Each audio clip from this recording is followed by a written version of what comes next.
posibilidades. Tiempo de crisis, tiempo de cambios, tiempo de mente. Tiempo de crisis, tiempo de cambios, tiempo de deprimirse o transformarse, tiempo de imaginar un nuevo siglo. Este es el tiempo. Tiempo de Tomas. Una mirada humanista del acontecer político, social y cultural de Chile y el mundo, con la participación de Fernando García Nadaf, Efren Osorio y Tomás Hirsch, junto a sus invitados. Despeínate, indígnate y súmate a Tiempo de Tomas. Transformarse en algo original y no conocido hacia el día de hoy.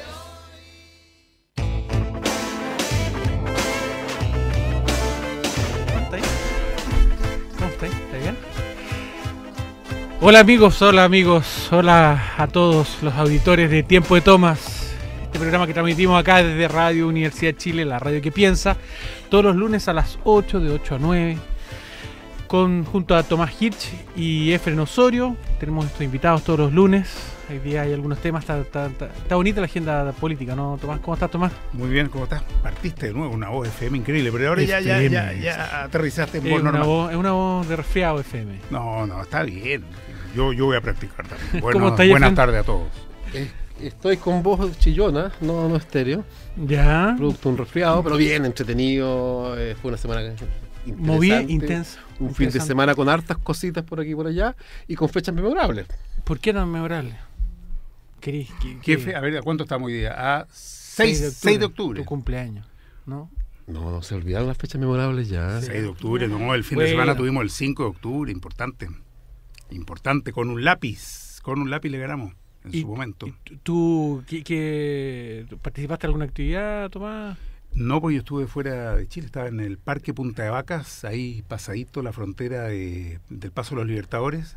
Tuvimos un encuentro de amigos humanistas, había mucha gente ahí en el parque, un lugar muy hermoso, gente que estaba arreglando un gran lienzo que decía gracias Silo, otra gente que estaba en un intercambio, había gente haciendo trabajos personales, de meditación, de reflexión.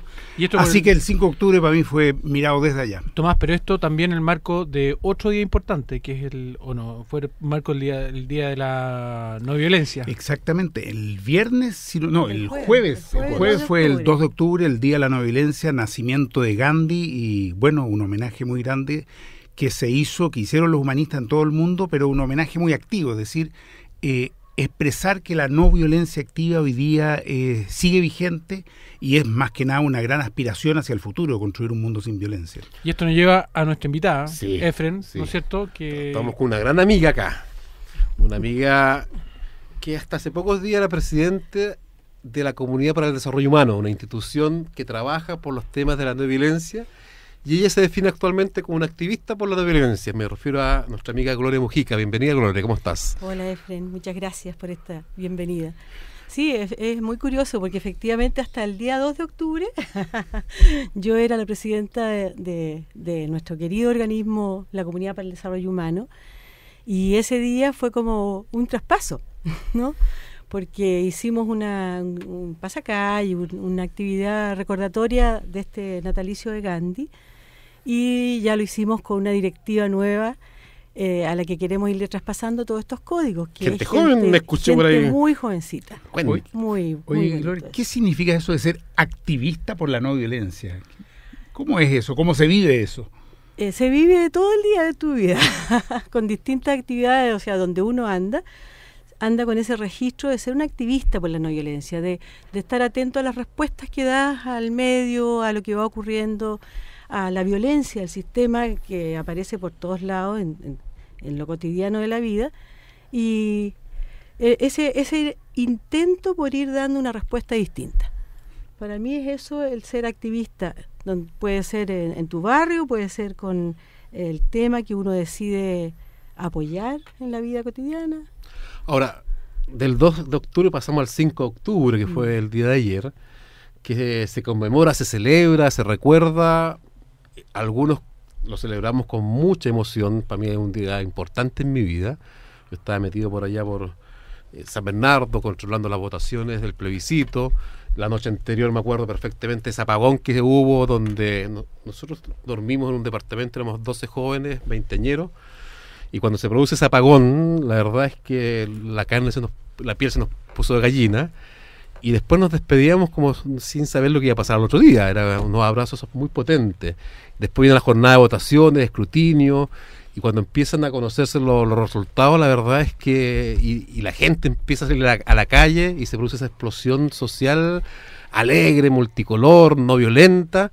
Realmente para mí un día tremendamente emocionante. Además era un día de mucha esperanza, porque por un lado empezaba el fin de la dictadura, faltaba todavía la elección de un primer gobierno democrático, pero había una gran esperanza de lo que significaba esa democracia. Yo creo que muchas de esas expectativas no se cumplieron. Efectivamente terminó la dictadura, terminaron los días oscuros, desaparición de personas, tortura, asesinato, exilio, etcétera, pero a su vez creo que la democracia que llegó dejó muchas cosas pendientes. En ese momento me acuerdo que ya se hablaba de la anulación de la ley de amnistía, se hablaba de... Fin de la AFP. Fin de la AFP, se hablaba de una nueva constitución, que había que evidentemente la democracia iba a significar terminar con la constitución de la dictadura. Han pasado 24 años, 26 en realidad desde el plebiscito, y todavía seguimos con la misma constitución heredada de Pinochet. Muchas de las cuestiones, se hablaba de un mejor nivel de la distribución del ingreso, y hoy día tenemos una de las peores del planeta. Así que sí, se recuperó la democracia formal, pero creo que hay grandes tareas que siguen hoy día pendientes. Sí, yo creo que sobre todo lo importante de esa fecha fue la esperanza que se tenía y cómo eso hizo también el trabajo conjunto.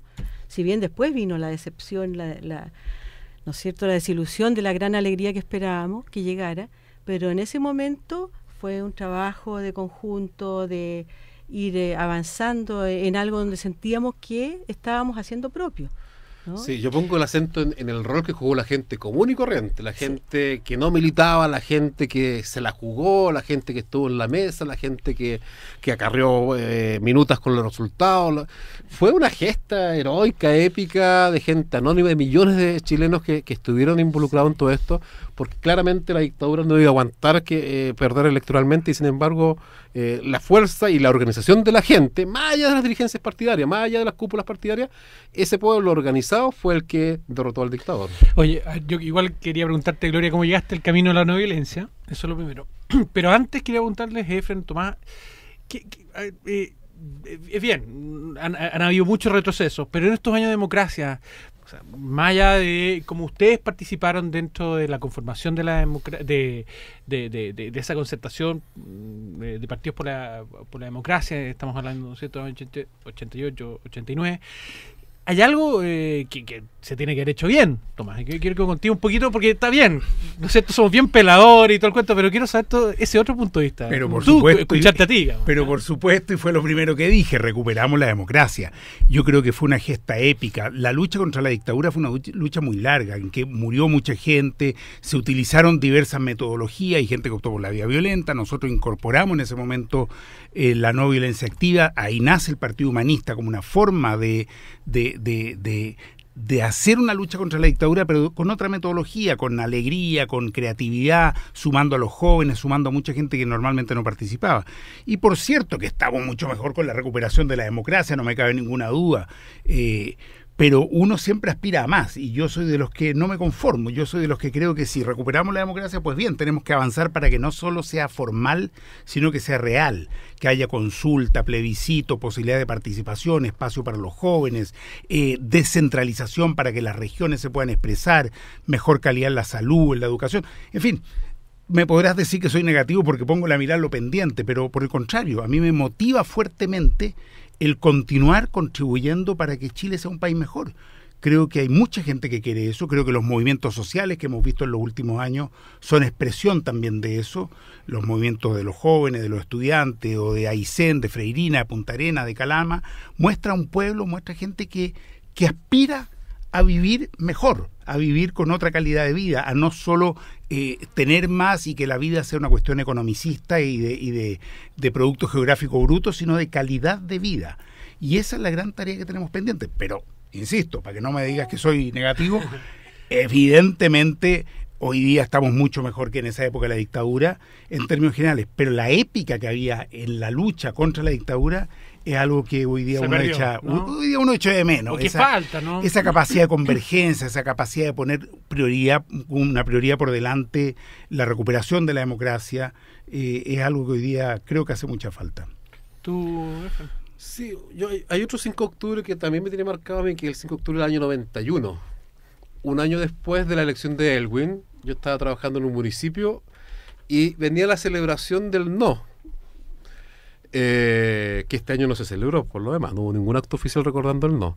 Pero ese año 91 venía la celebración del no, y nosotros en un exceso de entusiasmo pensamos que la gente, que seguíamos la misma tónica épica, organizada y movilizada. En ese municipio colocamos cerca de 15 o 20 micros para ir a celebrar el no. Sin embargo, las micros llegaron vacías. ¿Por qué razón? Porque ya en ese minuto hubo una orden de alguna dirigencia, de toda la dirigencia, de que ese no había que celebrarlo con la gente, que fuera lo más posible privado. ¿Por qué? Porque ya había temor de la gente en la calle, había mucho temor de que la gente siguiera organizada, había que desmovilizar a la gente. Esa es la doctrina de Benninger. Y eso fue así, no estoy hablando de una teoría conspirativa, efectivamente se desmovilizó a la gente. Oye, Gloria, antes quiero invitar a los amigos que participen también llamando con sus preguntas al 2977-1579 y al 2977-1580. Eso sí, en la segunda parte del programa, a partir de las 8:30, pues vamos a abrir los teléfonos como siempre, y como siempre ya hasta los últimos programas vamos a sortear un reloj del sitio web 1234 que nos aporta siempre con sus relojes, que es parte de nuestros amigos. ¿Tú, Efraín, quieres decir algo entero? Obviamente, yo mencioné 2 5 de octubre y un tercer 5 de octubre que es importante mencionarlo, que no es menor, que es el 5 de octubre del año 74, que es cuando cae asesinado y acribillado el fundador del movimiento izquierdo revolucionario, MIR, Miguel Enríquez, que cae en combate, fue uno de los pocos que combatió efectivamente. Con Tomás tuvimos la ocasión de estar en el lanzamiento de la biografía que hizo Amorós. Y la verdad es que nos preguntábamos con Tomás, Miguel Enrique en esa época tenía 30, 31 años, el MIR llevaba 8 años de fundado, y cómo en 8 años y gente treintañera y veinteañera hasta el día de hoy sigue influyendo, con vías que son distintas a las que nosotros tenemos, pero creo que hay que reconocer lo que hicieron ellos. Yo creo que efectivamente fueron un movimiento muy antisistémico, y desde ese punto de vista es interesante que eran los años en que también nacía el siloísmo, digamos, lo que hoy día es el movimiento humanista, el poder joven se lo conocía también, que teníamos metodologías muy diferentes a las del MIR, pero experimentábamos también una sintonía, una cercanía en cuanto a la crítica, al rechazo a un sistema profundamente violento, inhumano, discriminador, cosificador. Efectivamente estuvimos en este acto de homenaje a Miguel y fue destacable la cantidad de gente que había, la profundidad de la reflexión que ahí se hizo. Y bueno, Gloria efectivamente hoy día es humanista, participa hace muchos años, no solo hoy día, del movimiento humanista y con la no violencia activa, pero tú en un momento fuiste también del MIR. ¿Cómo fue ese paso y ese proceso? Yo te escucho y justamente pienso que todos somos hijos de esa época, ¿no? De esa generación, de esa década de los 60, donde estaba tan vigente el tema del misticismo, del guerrillerismo. Y creo que había una mezcla un poco de todo eso, porque efectivamente era una época maravillosa. Primero, ¿no es cierto?, con la revolución en libertad, después viene con Allende, pero sentíamos que no era suficiente. Sentíamos que justamente si se iba avanzando con ciertas reformas, eran reformas, pero en ese año, esos años del 65, 66, cuando se empieza a crear el MIR, a mí me hizo mucho sentido eso, algo que no era seguir haciendo reformas sobre lo mismo, donde no se tenía en cuenta cómo se había formado nuestros países en Latinoamérica, sino que más bien queríamos algo que fuera revolucionario, un cambio del sistema. Y así yo lo sentí aquellos años, cuando empieza a iniciarse el MIR en Concepción, en el año 65 más o menos, y nos vamos enterando. Yo era más pequeña, no estaba en Concepción, ni estaba en el año 65, no tenía recién 14, 15 años, pero me llega esa información y me pareció muy interesante. Había mucha mística respecto a cambiar, a por qué no era arreglar la rueda del auto, sino que era cambiar el modelo.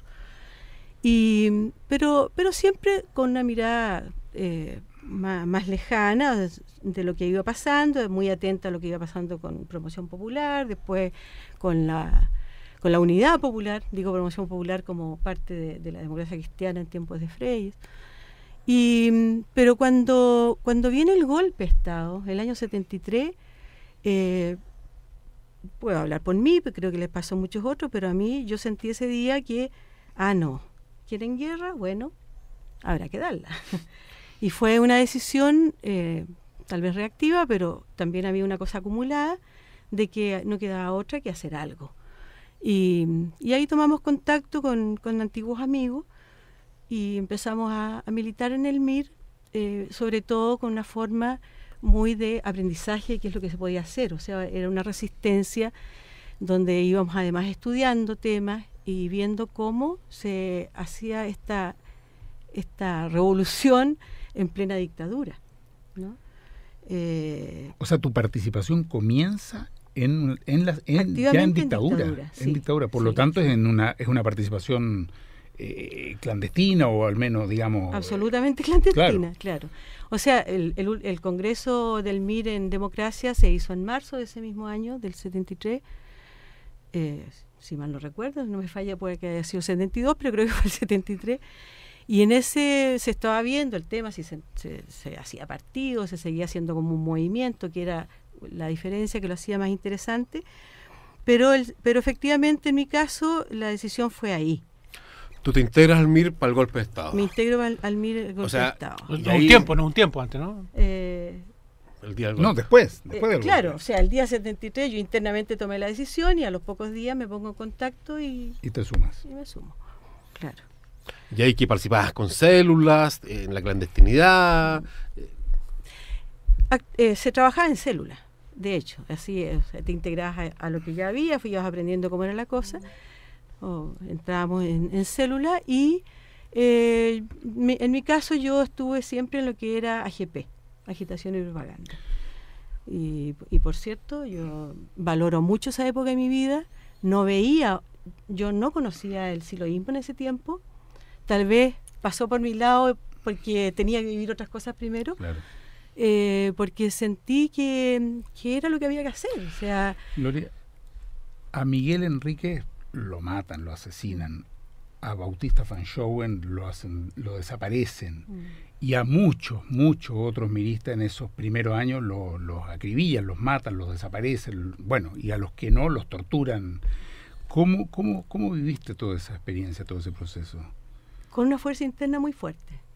O sea, lo primero que yo registro como una violencia atroz es justamente a un gran amigo, un querido amigo que fue con el que yo conocí el MIR, el año 65, 66, y a él, profesor de filosofía en el Liceo de Hombres de Iquique.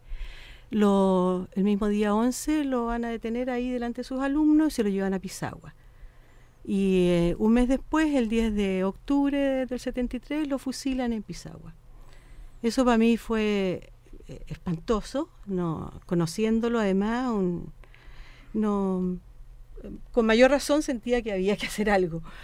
Pero digo, una fuerza interna muy fuerte, muy intensa, porque allanaron mi casa en esos días, hice frente a los militares que entraron a mi casa, lo que hacía que finalmente yo tenía como algo que me salvaguardaba, porque como que me metía en la pata de los caballos, pero sin embargo algo iba pasando, ¿no?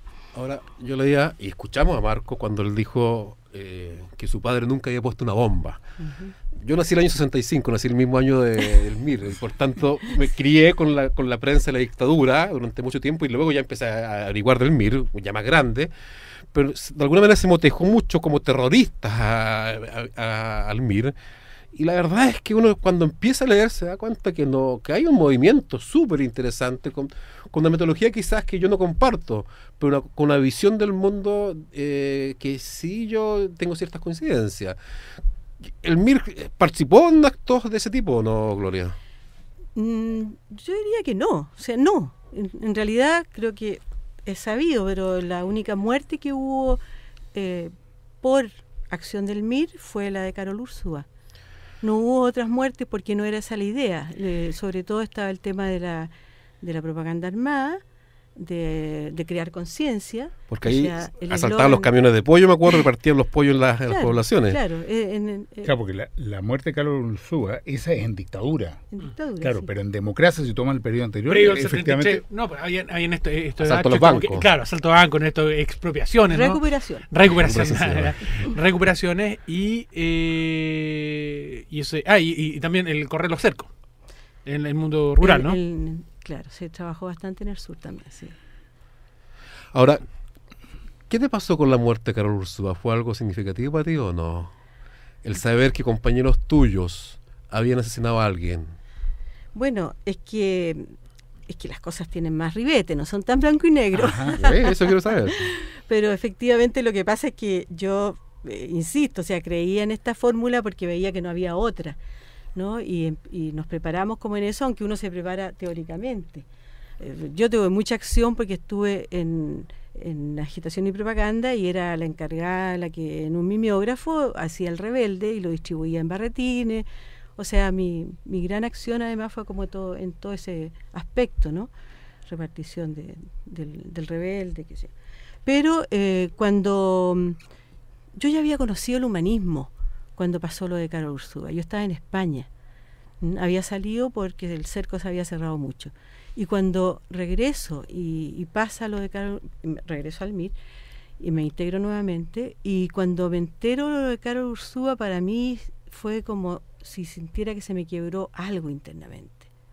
Entonces no entendí mucho qué fue esto, donde por un lado era como, bien, se la merece, y por otro lado, no puede ser. Para mí ese fue el quiebre entre la violencia y la no violencia. Y ahí tomé nuevamente la decisión de que no podía ser, que queríamos cambiar la estructura. Yo sigo pensando lo mismo, que hay que cambiar este sistema violento, pero me di cuenta de que no podíamos cambiar este sistema violento de la misma manera con lo que estábamos criticando y luchando. ¿Y ahí te sumas tú al humanismo? ¿Es un paso directo? ¿Cómo un paso bastante directo. Lo que pasa es que cuando me dicen eso, yo entré en una crisis, creo que la crisis existencial más grande que he tenido en mi vida, donde digo, no puede ser, ¿qué es esto? Y empiezo a darle vuelta y caminaba por Santiago y decía, bueno, ¿qué es esto? Volví a esto y ahora no puede ser, no me encajaba.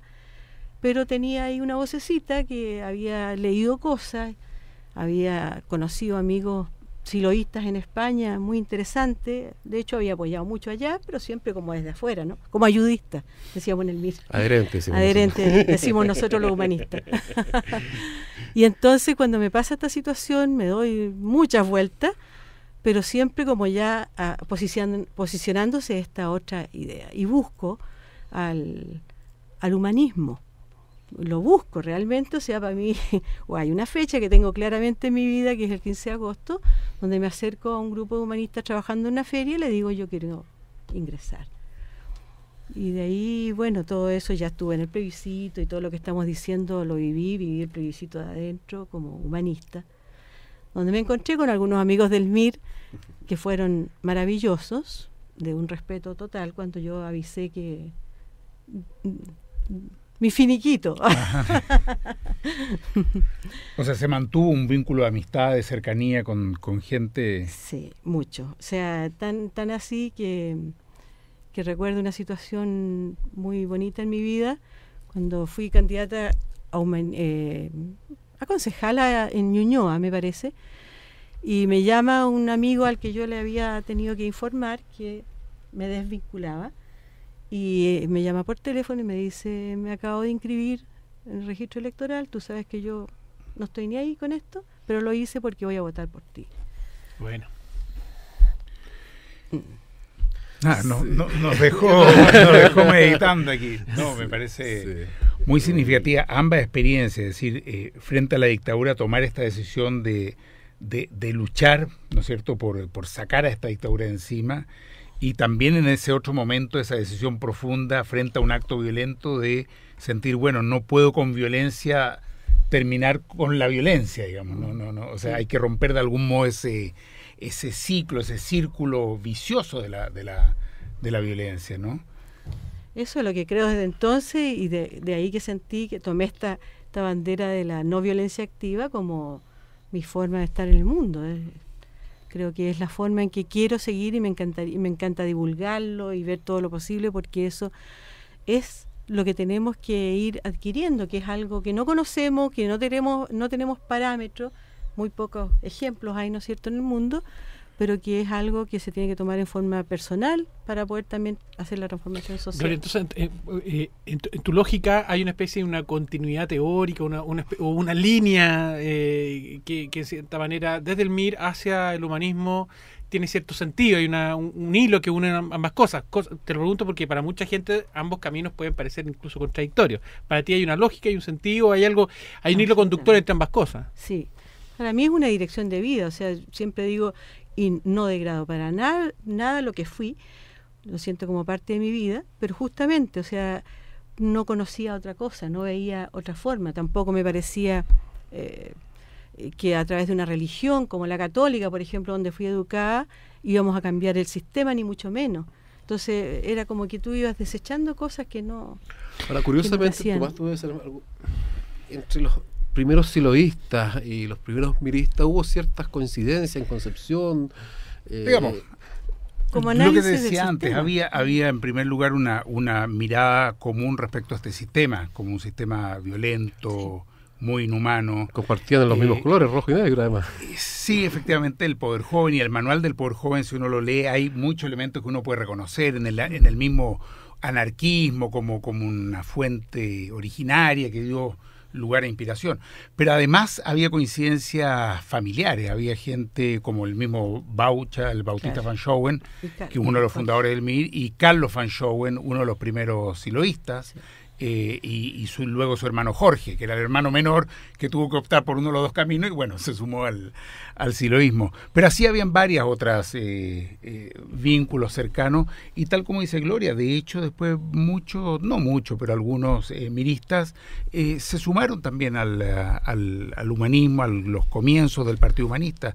Sí, es interesante que utilizando metodologías diferentes durante la dictadura, había siempre una suerte de valoración, de respeto, de cercanía, de saber que el otro también estaba impulsando un proyecto de transformación profundo, estructural, revolucionario, y eso sí, uno lo hacía sentirse cerca. Oye, Tomás, o Gloria, Efren también, porque a propósito de un artículo muy bueno que tú posteaste, Tomás, que era que hoy día era imposible hacer la revolución. ¿Ah? Entonces aquí estamos hablando de vías revolucionarias más o menos violentas, una de frentón no violenta y la otra más o menos violenta según lo que nos contaba Gloria. Entonces quería preguntarle si es que efectivamente estas son vías para la revolución hoy día, son vías, son cambios que efectivamente hoy día pueden hacer algún tipo. Pero antes que yo conteste, Tomás, porque me están haciendo señal acá que tenemos que ir a la pausa, y antes de eso yo quiero contarles que la verdad que vestir a la hora también está de moda, y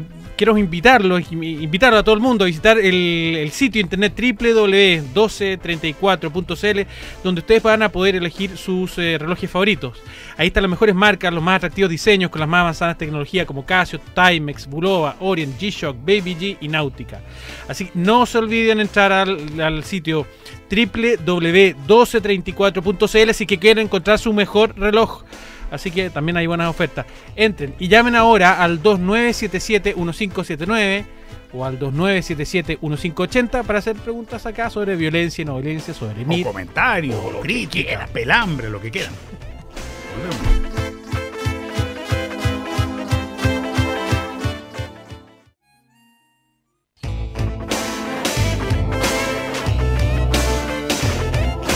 En Radio Universidad de Chile estamos presentando Tiempo de Tomas, una mirada humanista del acontecer político, social y cultural de Chile y el mundo.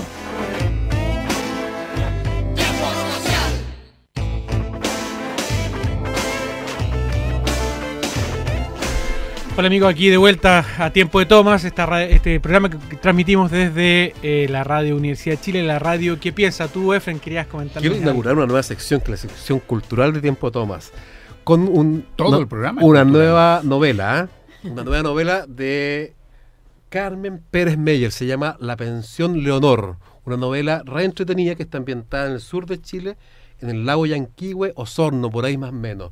Se la recomiendo, hasta en las mejores librerías de la editorial Contrarréplica. Todos los que somos sureños vamos a leer estas. ¿Tú eres sureño? Sí, pues vengo de Bellavista, Tomé, Barrio Obrero. Ahí está el canto del por ejemplo, de esa ave tan entretenida en el sur de Chile, que como es el... Uy, se me olvidó hasta el nombre, pero bueno, no importa. Está muy retratado lo que es el sur de Chile, la lluvia en las selvas de Osorno, de Valdivia, así que se lo recomiendo. Se llama La Pensión Leonor. Toby, ¿tú querías decir o no? Yo quería simplemente saludar a nuestro primer llamador, a Juan de Providencia. ¿Qué tal, Juan? ¿Cómo estás? Muy buenas tardes. Buenas tardes. Cuéntanos. Mire, ¿le puedo hacer una pregunta a la señora... Gloria. A Gloria. Dale con la pregunta de inmediato y así te responde. A la señora Gloria, gracias. Oiga, yo quiero saber, señora Gloria, ¿qué pasó con el MIR después de la muerte de don Miguel Enríquez y otras personas? O sea, ¿qué pasó? ¿Por qué el MIR no prosperó como movimiento político? Gracias, Juan. Aquí le vamos a pedir a Gloria que te responda. Gracias. Bueno, después de la muerte de Miguel, yo creo que el MIR siguió bastante activo unos bastantes años más en plena clandestinidad. No era que salíamos en los diarios justamente, pero todos esos años hubo mucho trabajo de concientización, de trabajo en las poblaciones, pero eso siguió hasta digamos los años 87, 88, cuando empieza como a dividirse entre el MIR convencional y el MIR-R, que se llamaba, y empieza un poco como un cambio, ¿no? Estoy recordando dos cosas, Gloria, a ver si estoy bien. En primer lugar, ese titular de la segunda, de los mataron como ratas. Se mataron como ratas. Fue el asesinato de casi 100 o más, 119 miembros del MIR, la mayoría de ellos, entiendo. Sí. Y por otra parte, creo que el último asesinado por la dictadura fue del MIR, que es Gekar Nekme. Si no me equivoco, fue el último, uno de los últimos asesinados por la dictadura. Así es. Y eso fue en el año 88, 87. Sí. Así que claramente siguieron siendo perseguidos hasta el final. Claro, sí. No comparto esa pregunta. Oye, voy a volver a recordar los teléfonos a nuestros amigos. Pueden llamar al 2977-1579 o al 2977-1580. Oye, pero hay hartos temas que aprovechemos que está la Gloria acá para hablar un poquito de actualidad. Tiremos un poquito con lo que está pasando ahora. Harto se ha dicho, harto se ha hablado, pero un poco quiero que contigo tú, Efren, que estáis bien metido dentro de la máquina política. Máquina suena feo, yo sé. Sí. Pero me refiero de la... ¿tú cachai? Se me metió el rictus con esa palabra. Pero del cuento político, del día a día. ¿Qué vuelta le has dado al tema del tema del caso Penta, del financiamiento de los partidos políticos? El caso Penta, yo creo que muestra un poco ese lado oscuro que algunos intentan tapar, ese lado poco transparente de cómo es financiada la actividad política y cómo es financiado fundamentalmente los partidos del duopolio, en particular de la alianza. Como en vez de representar a la gente que vota por ellos, en realidad están representando a la gente que financia sus campañas. Mucha gente no sabe que lo que es Penta, ni menos en el caso Penta. Bueno, Penta es un grupo económico que tiene, entre otras cosas, a la ISAPRE Banmédica y tiene un banco, se llama el Banco Penta. Penta. Es bien penca. Bueno, y ellos, todo el mundo sabe que su dueño, Carlos Delano, financia su actividad política y financia a todos los diputados y senadores de la UDI. Eso es sabido por años. Lo que pasa es que esta vez lo pillaron en un truquito, que es que entregaron boletas sin estar en la contabilidad de las campañas políticas que exige la ley. Boletas de honorario falsas. O sea, fraude. Fraude al fisco. Al fisco, un fraude tributario y además un fraude a la ley electoral. Entonces, cuando salieron las seis tanquetas y no sé cuántos policías, yo pensé que iban al Banco Penta a atrapar a los delincuentes y no al Gualmapu, pero lamentablemente las cosas están al revés. Hay un llamado telefónico, Sí, parece. Aló, sí. Emiliano, ¿estás ahí? Emiliano San Ramón. ¿Aló? Hola, Sí. Emiliano. Hola, buenas noches. Buenas noches. Por favor, con respecto al tema de la no violencia, yo creo que la violencia para los pueblos es sumamente sagrada, porque la recibe en forma sistemática, constante, una violencia directa, una violencia indirecta, muchas veces muy volitiva de parte del sistema, y la gente lo sufre de muchas formas. Entonces el pueblo también muchas veces tiene que responder. No nos olvidemos de la situación de la Revolución Francesa y los pensadores al respecto, por una parte. Y por otra parte, con respecto al tema que preguntaban sobre el MIR, a mí no me cabe duda de que hay una cultura MIR en términos de a la adaptación y la sistematización del marxismo con respecto a nuestra propia realidad. Y hay una cultura en ese sentido que fue mucho más allá de lo que había sobre el marxismo anteriormente al MIR. Podría extenderme al respecto, pero no. Gracias, Con él nos quedó claro, Emilio. Gracias, Emiliano. Muchas gracias, Emiliano. Bueno, yo creo que efectivamente vivimos en un sistema profundamente violento y la violencia no es solo darle con un palo al otro, la violencia física, que es la más evidente, la más burda. Vivimos permanentemente una violencia racial, violencia generacional, violencia económica, sexual, violencia económica todos los días. Estás mencionando el caso Penta, pero no solo eso, un salario mínimo miserable, condiciones laborales infames, pensiones que no alcanzan para sobrevivir, la cesantía. Hay violencia psicológica, hay violencia el tema de la salud. En el tema de la salud hay violencia étnica contra los pueblos originarios. Sin embargo, esa violencia que sufrimos cada uno de nosotros, si uno revisa adentro también, uno ejerce muchas veces violencia hacia uno mismo, hacia los seres queridos. Por eso me parece tan importante esto de la transformación personal y social, es decir, contribuir a terminar con la violencia en el mundo, pero también superar la violencia que hay en cada uno de nosotros. Creo que definitivamente en la medida que uno sea violento con otros, lo único que hace es aumentar esa espiral. Y por eso me parece tan importante este camino a la no violencia, que es difícil, que es muy complicado porque implica también mirarse a uno mismo, pero me parece que en definitiva es el que puede producir una transformación más profunda. Sí, a mí me da la impresión cuando Emiliano hablaba de hacer lo sagrado de la violencia, porque dijo que como que la violencia estaba sagrada, más bien tenía que ver, creo yo, estoy tratando de interpretar que está un poco fetichizada tanto por el Estado, por algunas partes de la sociedad. No sé qué opináis tú, Gloria. Bueno, yo creo que como mucha gente piensan que la violencia es algo natural del ser humano, ¿no?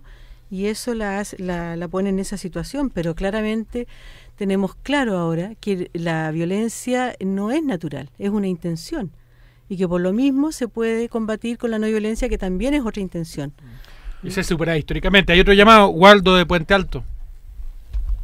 ¿Aló, Waldo? ¿No? Ya, Rafael de Cerro Navia. Rafael, ¿estás ahí? Aló, buenas noches. Hola, Rafael. Sí, mira, dos comentarios muy breves. Uno, que el profesor que mencionaba Gloria, entiendo, era Humberto Lizardi, profesor de filosofía de la secundaria. Absolutamente, él es. Fusilado en Iquique, una tremenda persona. Hace poco, el año pasado, se colocó un monolito en su recuerdo en la fosa donde fueron encontrados en Pisagua. Y el segundo comentario era sobre dos compañeros del Silo o del Poder Joven que estuvieron en Pisagua. Así es. Uno de ellos es alguien que no me acuerdo, tenía no sé si era un apellido medio alemán, que terminaba y después Pincheira, el segundo apellido. Bruno von Ehrenberg. Exactamente. Bruno von Ehrenberg Pincheira, sí. Estuvo en Pisagua, fue torturado allá y después salió al exilio. Exactamente. Terriblemente por el coronel, por el general Larraín, ¿okay? Y otro, efectivamente, soldado. Y el segundo fue un chico más joven que él, no sé, a lo mejor era el hermano el Bauche, no recuerdo muy bien, pero que también estaba. Pero habían varios otros, estaba Fernando Lira, que sigue hasta el día de hoy, sobrevivió y sigue hasta el día de hoy muy activo en temas de derechos humanos, él sigue participando con nosotros. Estaba también, habían 4 más, me parece que eran 6 Ya. los que estaban ahí en Pisagua. Bueno, sería muy bueno en todo caso de recordarlo, efectivamente, que fueron salvajemente torturados. Así Yo fui es. testigo precisamente. Rafael, ¿tú estuviste en Pisagua? Exactamente, la manera que lo hacían subir y bajar los cerros, cómo le quitaron el brazo postizo que tenía A Bruno. Bruno, Sí. etcétera, digamos. Rafael. Tratado de la peor forma. ¿Ah? Nils Kupfer es el otro que estuvo ahí también. ¿Tú nos puedes dejar tu teléfono por interno porque me interesa conectarme contigo? Ya, ahí dejé el celular. ¿Ah? Sí, lo tengo. Muchas gracias, Rafael. Gracias, Y- Rafael. Gracias, Rafael. Está también Carmen. Carmen Silva de Pudahuel. Hola, Carmen. ¿Estás ahí? ¿Aló, Carmen? No. No. Bueno, ya volverá. Mira qué fuertes son los recuerdos y qué presente que están Increíble, todavía. sí, Él sí. recordaba a Humberto Lizardi, al profesor que había sido asesinado. El amigo por el que conocemos desde que yo tenía 12, 13 años. Oye, agradecer a Rafael la mención de los heroístas que estuvieron en Pisagua. Sí. Hay un video que relata muy bien la historia de ellos, Rafael. Me gustaría entregártelo. Y yo quiero rescatar las historias que tú tienes, porque en realidad creo que son momentos que tienen que ser rescatados y que las nuevas generaciones tienen que vivir, que conocerlo. Así que muchas gracias, Rafael. Bueno, y tú nos estabas contando ahí, volviendo a esta realidad tan chata y chota que vivimos en este minuto, el caso Penca o Penta. La verdad es que yo no sé qué más se puede decir, salvo que estamos en presencia de la desnudez de la derecha. Este señor, además, que tú mencionabas, fue jefe de campaña de Lavín, es el financista de la UDI, y es no solo financista, sino que es el que va definiendo las distintas campañas, muchos de los cargos, quién va a senador, quién va a diputado, quién va a alcalde, etcétera. O sea, estamos hablando de gente que decide la política de la derecha chilena y que estamos claros hoy día que hace fraude tributario, fraude electoral, ¿no es cierto?, y además unas boletas de su esposa por no sé cuántos millones para evadir impuestos. O sea, francamente estamos ante situaciones que son muy patéticas. Y ver a la UDI corriendo a la Moneda a pedir auxilio para que de algún modo los salven, sacando en cara lo que fue en su momento el caso Mobgate, me parece que es muy patético. Entiendo que el gobierno ha dicho que no, si fuera así me parece excelente, me parece muy bien, una gran respuesta, y lo que estamos sí esperando es que el Servicio de Impuesto Interno inicie la investigación y se querelle por el fraude al fisco que tenemos acá. Tenemos otro llamado, Felipe Puente Alto, ¿estás ahí? Sí, acá estoy. Hola, Felipe. Hola, soy estudiante. Un saludo para todos. Gracias por el programa. Gracias, Felipe. Quería hacerle una pregunta a ustedes como a Tomás, Efren y no sé quién la invitado, pero escuché mucho lo que contó sobre el MIR. Cuéntanos. Me gustaría hacerle una pregunta sobre cómo uno esperaría el actuar de movimientos como uno podría llamarse de izquierda. Porque, por ejemplo, yo estoy totalmente de acuerdo con los objetivos que ustedes quieren, educación pública, asamblea constituyente, muchas opiniones las compartimos, pero ¿cómo uno podría definirse como automovimiento de izquierda si llevamos no sé cuánto tiempo en lo mismo y no hemos logrado mucho? ¿Cómo uno podría también criticarse a ya decir, bueno, no tenemos los medios de comunicación, pero cuál es la crítica que uno podría hacerse más allá de... Te quiero entender ante Felipe, tú dices, ¿en qué consiste el ser izquierda o cómo causa el la rol causa de la izquierda en este momento, Claro, dado ¿qué es ser hoy día de y la izquierda? Lo autocrítica entiendo yo. que hay que hacerse. Yo comparto contigo, Felipe, la autocrítica. Gracias, Felipe, ahí te va a contestar el Felipe. Sí, comparto absolutamente la autocrítica. Creo que nosotros creemos tener un cierto discurso coherente y que es un discurso ético y moral, y me parece súper bien y mantengo eso. El punto, cómo hacemos de ese discurso que vaya hacia la transformación social, hacia la transformación política que nuestra gente y nuestro país y el planeta entero está necesitando. Lamentablemente nuestras votaciones y nuestra incidencia en la política de todas las izquierdas, porque no hay una izquierda, hay varias izquierdas, es bastante escasa, y creo que tiene que hacernos pensar cómo vamos a avanzar los próximos años. ¿Vamos a seguir hablándolo entre nosotros mismos? ¿Vamos a apostar a ser un actor político incidente? ¿Vamos a construir la base social? ¿Vamos a reeducar asumiendo una labor misionera? Creo que hay muchas preguntas de por medio. Lo que sí yo, por lo menos y personalmente, creo que esa izquierda autista que se habla a sí misma y esa izquierda antropófaga que va destruyendo a los sectores aliados de izquierda, no puede seguir. Hay otro llamado, Carmen Silva, Oye, de Pudahuel. Carmen. Hola, buenas muchos noches. amigos llamando. Hola, Carmen. ¿Sabes qué? Yo estoy muy de acuerdo con lo que acaba de mencionar el compañero, porque yo soy de la época del 73, trabajaba en un servicio público, que fue tomado por el MIR, ¿te fijas? Y después ese consultorio fue pero tremendamente baleado, murió mucha gente, pero de eso nunca se dijo. Yo en esos años trabajaba en el consultorio de la Hormiga, que era un foco bastante grande de gente de izquierda, que era tremendamente importante. Creo que han pasado los años, la historia se los cuenta mi nieto ahora, pero fíjate que es muy importante. Nosotros éramos gente muy idealista, si bien es cierto, hoy día los chiquillos luchan por muchas casas, pero se mezclan todas estas cosas vandálicas. Nosotros no necesitábamos matar a nadie para luchar por lo nuestro. Gracias, perfecto. Carmen. Tomás, ¿tú quieres comentar? Sí, no, yo seguiría con el comentario en términos de que efectivamente hay que repensarse, hay que replantearse. Escuchábamos a Boric en días atrás y él hablaba de que la izquierda tiene que pasarla bien también, de que la izquierda no solamente es un discurso hacia atrás nostálgico, sino que tenemos que ser contestatarios pero hacia el futuro, de alguna manera cuestionar lo que estamos viviendo, pero construir el mundo que queremos hacia adelante. Ahora, yo soy un convencido que la revolución que necesitamos es una revolución multidimensional, no solamente política, sino que también es espiritual, social y cultural. Y yo creo, fíjate además, Efraín, que hay que recuperar una palabra que después quedó muy maleada y causa muchos tiritones a algunos, que es la idea de revolución. La revolución no tiene por qué medirse por litros de sangre, la revolución tiene que ver con cambios estructurales profundos. Y cuando tú ves una sociedad en la cual el ser humano es relegado a la cuarta o quinta prioridad, en la que el valor central es el dinero y todo se organiza en función del dinero, tú dices, esta es una sociedad que está muy mal armada, cuando más del 80% de la población la está pasando muy mal, ya sea por hambre, ya sea por mala calidad de vida, ya sea por destrucción del medio ambiente, ya sea porque no tiene derecho a salud, a educación. Bueno, aquí se requiere un cambio muy profundo y eso es una revolución porque este sistema no lo puedes arreglar con pequeños retoques, con una cuestión reformista, paso a paso. Aquí se requiere una transformación estructural, de fondo, y tal como dijo Gabriel, de hecho en esa misma acto del MIR, creo que es bueno retomar y recuperar el concepto de revolución y ver qué significa hoy día en pleno siglo XXI. Bueno, un poco lo que yo te había preguntado antes que fuéramos a la pausa, ¿no es cierto? Que si se puede hacer una revolución. Oye, Waldo también está de Puente Alto. Waldo, ¿nos escuchas? Sí. Hola. Mira, con respecto a lo que dijo Gloria, el MIR también ajustició a Robert Vergara, fue un ajusticiamiento. Yo se lo alegraba mucho, en ese momento tenebroso, un ajusticiamiento elevado a la moral. Y aló, se nos cayó. Aló, pero no fue censura, digamos, claro, no. Algo se cortó aquí. Ya, bueno, a llamar. Ya pero nada de Roger Vergara. O de los hermanos Vergara.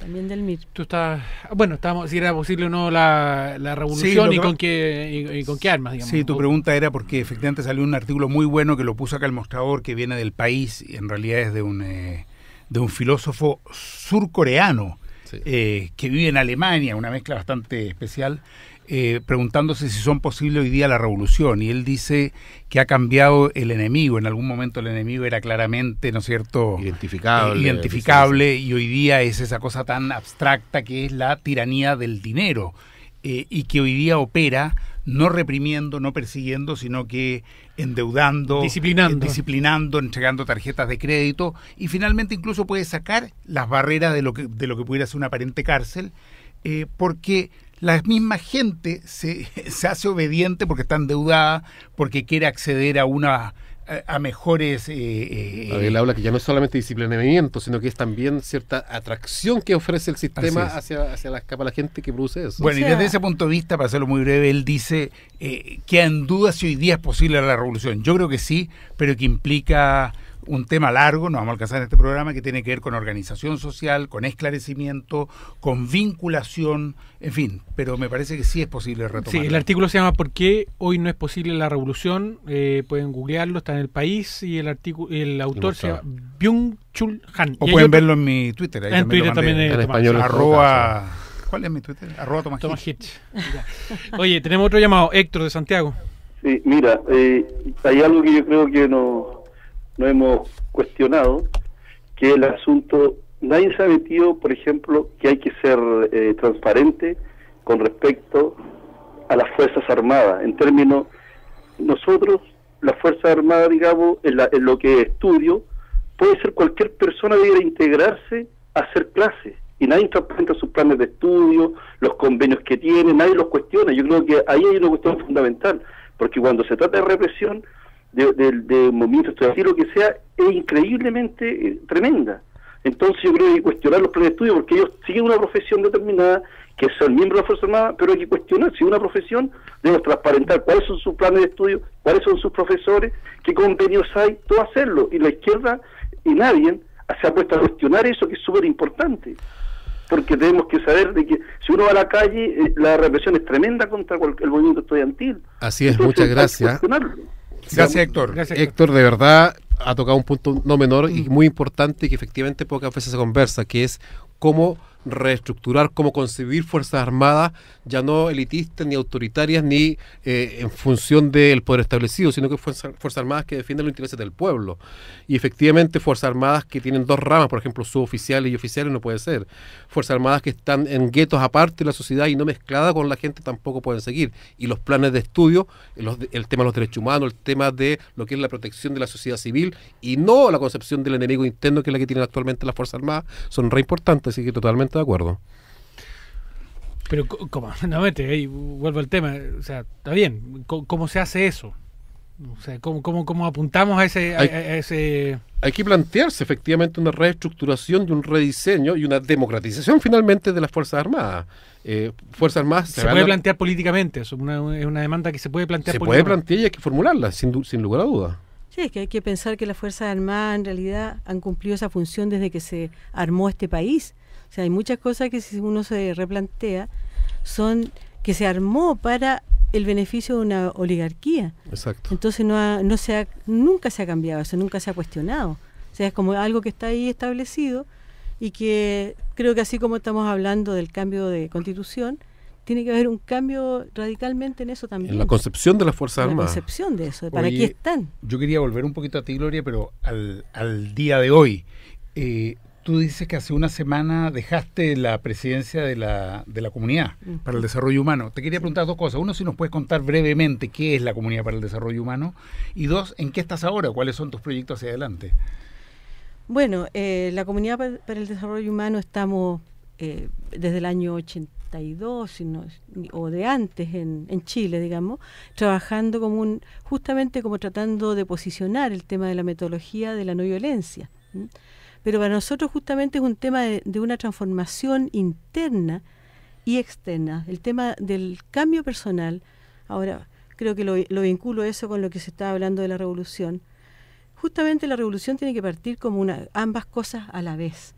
Si no hay, podemos hacer muchas cosas que queremos transformar en el medio, pero si no hay un cambio interno del por qué lograr eso, de ir trabajando esta violencia que sentimos, que experimentamos en lo personal, también eso se va viendo como respuesta afuera.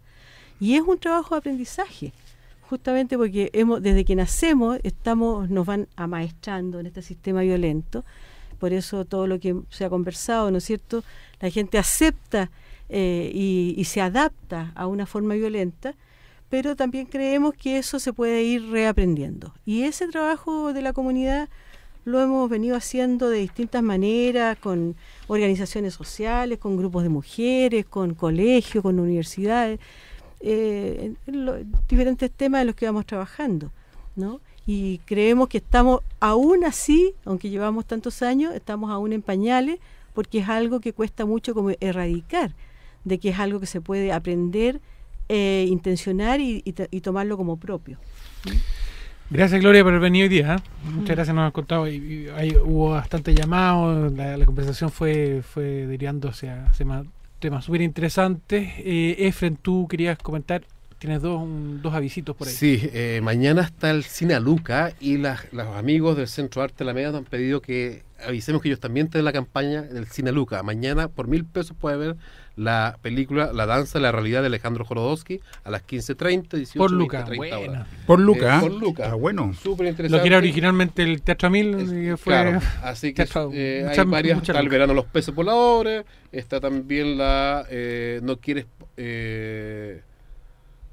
para tu hijo, varias películas que están a Luca en el Cine Arte Alameda. O sea, toda la semana No, solamente mañana martes 7 de octubre. Martes. Y vuelvo a reiterar que está la nueva novela de la autora Carmen Pérez Meyer, una novela ambientada en Osorno, en el lago Yanquihue, que habla acerca de lo que es el sur y que en general con todos los misterios y con toda una ambientación de lluvias, lagos y personajes interesantes. Muy así que se los poético, recomiendo. Jeffrey, ¿no? Sí, editorial Contrarréplica. El amor de la primavera.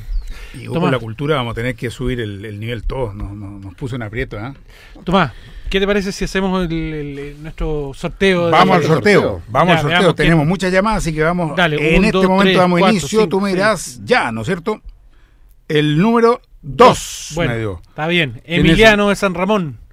Emiliano, si nos estás escuchando, por favor ven a buscar tu reloj que nos proporciona www.1234.cl. Por favor, pasa a Miguel Claro 590 aquí en... No, 509. 509. Pasa a buscar tu reloj, la mañana, y le das las gracias ahí a www.1234.cl y a la Radio Universidad de Chile, la radio que piensa. Tomás. Y nos encontramos el próximo lunes con otro invitado o invitada. Gracias, Gloria. Efren, nos vemos. Muchas gracias, Gloria. Gracias a todos. Saludos a los auditores.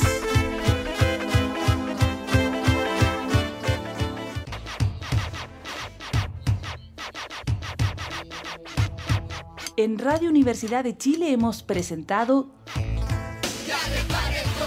Tiempo de Tomas. Una mirada humanista del acontecer político, social y cultural de Chile y el mundo, con la participación de Fernando García Nadaf, Efren Osorio y Tomás Hirsch junto a sus invitados. Nos encontramos el próximo lunes a las 8. Despeínate, indígnate y súmate a Tiempo de Tomas.